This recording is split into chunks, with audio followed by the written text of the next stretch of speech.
सभी को नमस्कार। कैरियर फर्स्ट चैनल पर आप सबका स्वागत है। डिक्टेशन लिखने के लिए तैयार रहें। Ready start. समाज में लैंगिक समानता और बेहतर समाज के निर्माण के लिए लड़कियों का शिक्षित होना जरूरी है।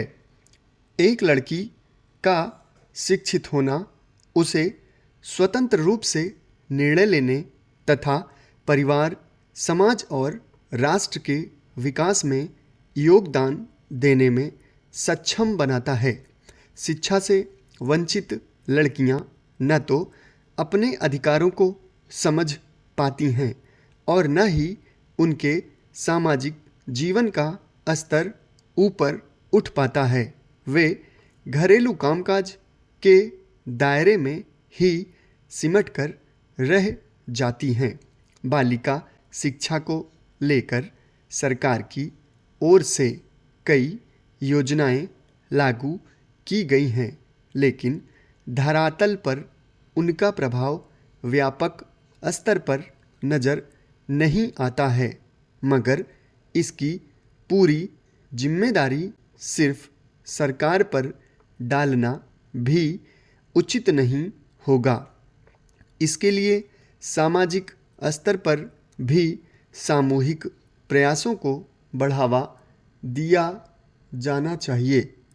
भारतीय गैर सरकारी संस्था एजुकेट गर्ल्स ने इस दिशा में सराहनीय कार्य किया, जिसके लिए उसे एशिया का नोबेल माने जाने वाले रेमन मैगसेसे पुरस्कार से नवाजा गया है।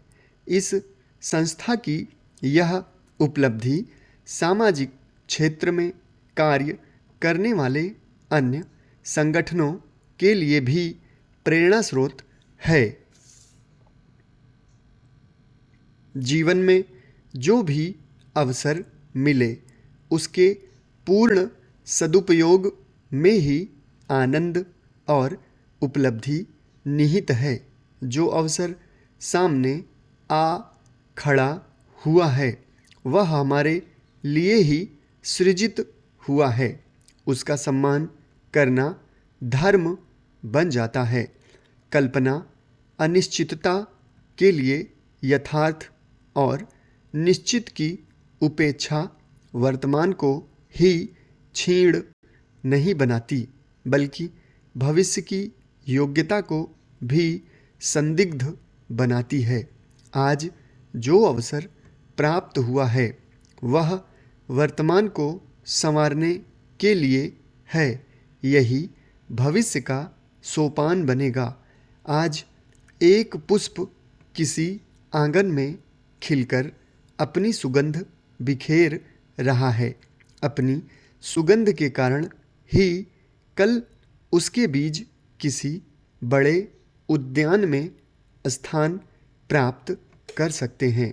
यदि पुष्प छोटे आंगन को अपना अपमान समझकर पुष्पित होने और सुगंध बिखेरने से इनकार कर दे तो उसके लिए विस्तार की संभावना ही समाप्त हो जाएगी। जल छोटी छोटी नदियों में प्रवाहित होता रहता है, तभी उसे सागर मिलता है। सागर चाहिए तो छोटी नदियों में प्रवाहित होना आना चाहिए। मनुष्य का जीवन भी तो उसके द्वारा ली जाने वाली छोटी छोटी सांसों पर आश्रित है। संघाई सहयोग संगठन का शिखर सम्मेलन पहले भारतीय प्रधानमंत्री की चीन यात्रा के कारण चर्चा में आया।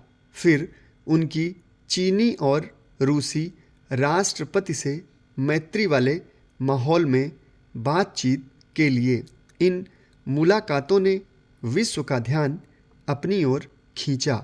पर अभी यह कहना कठिन है कि भारत चीन के संबंधों में कोई व्यापक बदलाव आने जा रहा है। यह अभी भविष्य के गर्भ में है, क्योंकि दोनों देशों के बीच आपसी सूझबूझ भले ही बनी हो, लेकिन ऐसी कोई घोषणा नहीं हुई। समाप्त। धन्यवाद।